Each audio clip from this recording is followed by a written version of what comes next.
వేదగిరి పేరు వినటానికి చాలా ప్రశాంతంగా అనిపిస్తుంది గదా, కాని ఈ ఊరి వెనుక ఒక భయంకరమైన జానపద కథ దాగి ఉంది.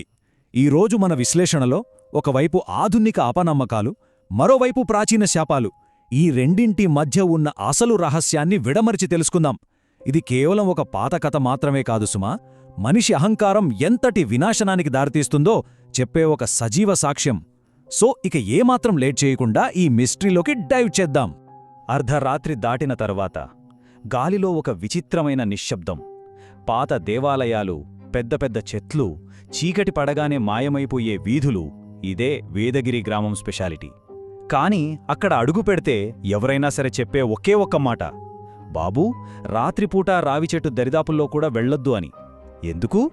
ఎందుకంటే అక్కడ బ్రహ్మరాక్షసుడు ఉన్నాడనేది వాళ్ల గట్టి నమ్మకం. అసలు తరతరాలుగా వాళ్లని భయపెడుతున్న చీకటి రహస్యమేంటో తెలుసుకోవడం నిజంగా చాలా ఆసక్తికరంగా ఉంటుంది, అవునా? ఇక్కడ మనకు రెండు పూర్తి భిన్నమైన ప్రపంచాలు కనిపిస్తాయి. ఒకవైపు రాహుల్, ఈ జనరేషన్ కుర్రాడు, యూట్యూబ్ కోసం డాక్యుమెంటరీలు తీస్తుంటాడు. నేనొక గోస్ట్ హంటర్ని, ఇవన్నీ కేవలం చిన్నపిల్లల కథలు అని నవ్వి కొట్టిపారేశాడు. కాని మరోవైపు ఆ ఊరి పెద్దలు మాత్రం చాలా సీరియస్గా ఒక మాట చెప్పారు. బ్రహ్మరాక్షసుడంటే ఆషామాషి కాదు బాబూ, అతను కూడా ఒకప్పుడు మనలాంటి మనిషే, ఒక బ్రాహ్మణుడు అని హెచ్చరించారు. ప్రాచీన నమ్మకాలకు మన మోడ్రన్ లాజిక్కి మధ్య ఎంత పెద్ద గ్యాప్ ఉందో ఇక్కడే మనకు స్పష్టంగా అర్థమవుతుంది.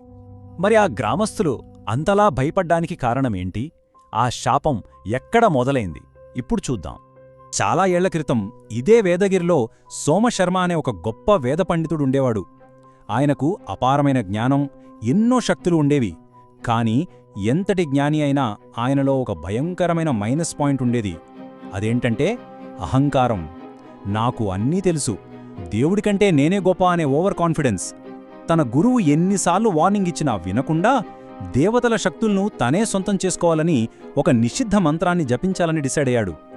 నాలెడ్జ్కి అహంకారం తోడైతే ఎలాంటి వినాశనం వస్తుందో చెప్పడానికి సోమశర్మ ఒక పర్ఫెక్ట్ ఎగ్జాంపుల్. ఆ చీకటి అమావాస్య రాత్రి అసలు ఏం జరిగిందంటే, సరిగ్గా అర్ధరాత్రి దేవాలయం మధ్యలో నిలబడి సోమశర్మ ఆ నిషిద్ధ మంత్రాన్ని చదవడం స్టార్ట్ చేశాడు. కొద్ది క్షణాల్లోనే సీన్ మొత్తం మారిపోయింది. బలంగా వీస్తున్న గాలి ఒక్కసారిగా ఆగిపోయింది. చుట్టూ ఉన్న దీపాలన్నీ వాటంతట అవే ఆరిపోయాయి. నెమ్మదిగా ఎక్కడినుంచో ఒక దట్టమైన నల్లటి పొగ అతన్ని పూర్తిగా చుట్టుముట్టేసింది. ప్రకృతి నియమాలను బ్రేక్ చేసి ఒక దైవ రహస్యాన్ని బలవంతంగా లాక్కోవాలని చూస్తే రిజల్ట్ ఎంత భయంకరంగా ఉంటుందో ఆ క్షణంలో మొదలైంది. ఆ నల్లటి పొగ అతన్ని కమ్మేయగానే గాలిలో ఒక గంభీరమైన స్వరం వినపడింది. అర్హత లేకుండా శక్తిని కోరుకున్నవాడు శాపానికి గురవుతాడు అని. అది వినగానే సోమశర్మకు భయంతో వణుకు పుట్టింది. నన్ను కాపాడండి అని ఎంత గట్టిగా అరిచినా లాభం లేకుండా పోయింది. అప్పటికే జరగాల్సిన డ్యామేజ్ జరిగిపోయింది. ఆ దైవ శాపానికి గురై అతను అక్కడికక్కడే ప్రాణాలొదిలాడు. షార్ట్కట్లో పవర్ కావాలనుకుంటే ఎలా ప్రాణాల మీదకొస్తుందో ఇక్కడ మనకు క్లియర్గా తెలుస్తుంది. అసలు ఈ బ్రహ్మరాక్షసుడు అనే కాన్సెప్ట్ ఏంటి? మన పురాణాల ప్రకారం దీన్నెలా అర్థం చేసుకోవచ్చో విశ్లేషిద్దాం. పారానార్మల్ అరేబియా, అలాగే హిందూయిజం ఫ్యాక్ట్స్ లాంటి సోర్సెస్ని మనం ఒక్కసారి డీప్గా అబ్జర్వ్ చేస్తే ఒక ఇంట్రెస్టింగ్ పాయింట్ బయటపడుతుంది. పురాణాల ప్రకారం అపారమైన జ్ఞానం ఉండి కూడా చెడు పనులు చేసినా లేదా విపరీతమైన అహంకారంతో ప్రవర్తించినా అలాంటి విద్యావంతుడైన బ్రాహ్మణుడు చనిపోయాక స్వర్గానికి లేదా నరకానికి వెళ్లలేడట. వారి ఆత్మ ఆ రెండింటికి మధ్యలో ఎటూ కాకుండా చిక్కుకుపోయి బ్రహ్మరాక్షసుడుగా మారుతుందని ఈ సోర్సెస్ వివరిస్తున్నాయి. భౌతికంగా చనిపోయినా వాళ్లలో ఉండే ఆ అత్యాశ, అహంకారం వాళ్ళని ప్రశాంతంగా ఉండనివ్వవు. సోమశర్మ విషయంలో జరిగింది కూడా అక్షరాలా ఇదే. ఈ పౌరాణిక నమ్మకమే ఇప్పుడు వేదగిరి గ్రామంలోని ఆ రావి చెట్టుకు ముడిపడి ఉంది.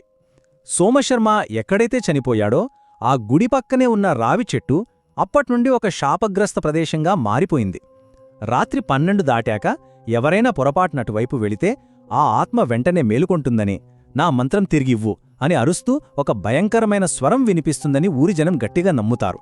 ఇది జస్ట్ ఒక కట్టుకథ కాదు, ఆ ఊరి ప్రజల రోజువారీ జీవితంలో భాగమైపోయిన ఒక నిజమైన భయం. మరి ఈ అపనమ్మకాలను ఛేదించడానికి వెళ్లిన మన రాహుల్ పరిస్థితి ఏంటి? ఆ చెట్టు దగ్గర అర్ధరాత్రి ఏం జరిగిందో ఇప్పుడు తెలుసుకుందాం. ఊరి జనం మొత్తుకుంటున్నా రాహుల్ అస్సలు పట్టించుకోలేదు. రాత్రి కరెక్ట్గా 12 గంటలకు తన కెమెరా ఆన్ చేసి ఆ చీకటి ప్రదేశంలోకి ఒంటరిగా అడుగుపెట్టాడు. మా వ్యూవర్స్కి ఈరోజు ఒక రియల్ హాంటెడ్ ప్లేస్ చూపిస్తాను అన్నదే అతని టార్గెట్. కాని పాపం 100 ఏళ్లుగా దాగి ఉన్న ఆ ప్రాచీన రహస్యం ఎంత పవర్ఫుల్ అనేది అతనికి ఏమాత్రం ఐడియా లేదు. ఒక పెద్ద ప్రమాదంలోకి పరిగెత్తుకుంటూ వెళ్తున్నానని అతను గ్రహించలేకపోయాడు. అక్కడికి వెళ్లిన తర్వాత సీన్ ఒక్కసారిగా రివర్స్ అయింది. వాతావరణం అమాంతం గడ్డకట్టేంత చల్లగా మారిపోయింది. ఆ తర్వాత గాలిలో ఎవరో అదృశ్యంగా కూర్చుని ప్రాచీన మంత్రాలు చదువుతున్నట్లు ఒక విచిత్రమైన సౌండ్ వినిపించడం మొదలైంది. రావల్ కెమెరాలో ఇవన్నీ రికార్డ్ అవుతూనే ఉన్నాయి. అతనిలో కూడా భయం మెల్లగా స్టార్ట్ అయింది. అప్పుడే ఆ రావిచెట్టు కొమ్మల మధ్యలోంచి ఒక పెద్ద చీకటి నీడ ఆకారం దాల్చడం మొదలుపెట్టింది. ఒక్కసారి ఆ దృశ్యాన్ని మీరు ఊహించుకోండి. ఎత్తైన ఆ రావిచెట్టు కొమ్మల మీద ఒక భారీ ఆకారం. ఆ కటిక చీకటి నీడలోంచి 2 ఎర్రటి కళ్ళు మెరుస్తూ కింద ఉన్న రాహుల్ని అలా తీక్ష్ణంగా చూస్తున్నాయి. రాహుల్ గుండె దడదర కొట్టుకుంటోంది. అతను నెమ్మదిగా వెనక్కి తిరిగి ఆ భయంకరమైన ఆకారాన్ని చూసి షాక్లో ఫ్రీజ్ అయిపోయాడు. ఇక్కడ మనం గమనించాల్సిన విషయమేంటంటే, పురాణాల్లో బ్రహ్మరాక్షసుడి రూపం ఎలా ఉంటుందని చెప్పారో అచ్చం అలాగే ఈ ఆకారం కూడా ఉండటం.